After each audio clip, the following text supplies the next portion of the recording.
राज्य शासनाने एका रुपयात पंतप्रधान पीक विमा योजना लागू केला आणि त्यामुळे शेतकरी पीक विमा घेत नसून त्याची संख्या दिवसेंदिवस वाढत चालली आहे। मात्र छत्रपती संभाजीनगरमधील वैजापूरमध्ये एका भामट्यानं तब्बल 120 एकरावरील दुसऱ्यांच्या सातबाऱ्यावर सलग 2 वर्षांपासून बोगस पीक विमा उतरवून लाखो रुपयांचा घोटाळा केल्याची धक्कादायक बाब कृषी विभागाच्या पडताळणीमधून उघडकीस आली आहे। त्यामुळे एकच खळबळ उडाली आणि आश्चर्य म्हणजे या बोगस लाभार्थ्यानं चक्क जिल्ह्यामधील नावाजलेल्या डॉक्टर कुटुंबालाच अंधारात ठेवून हेराफेरी केल्याचं उघडकीस आलंय। दूरला मोठ्या प्रमाणात शेती आहे।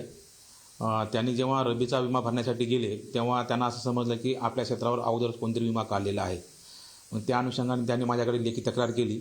त्या तक्रारीची दखल घेऊन मी चोलामंडलम जी विमा कंपनी आहे त्या विमा कंपनीला पत्र दिलेलं आहे की यांच्या क्षेत्रावर कोणी विमा काढला ते लेखी कळवावं। त्या अनुषंगाने चोलामंडलम विमा कंपनी आज किंवा उद्या मला पत्र देईल आणि संबंधित अन्नदात्यांना सुद्धा कळवेल की बाबा तुमच्या क्षेत्रावर संबंधित व्यक्तींनी कुणी विमा काढला त्यांचं नाव कळेल आणि त्यानंतर पुढील कारवाई करण्यात येईल।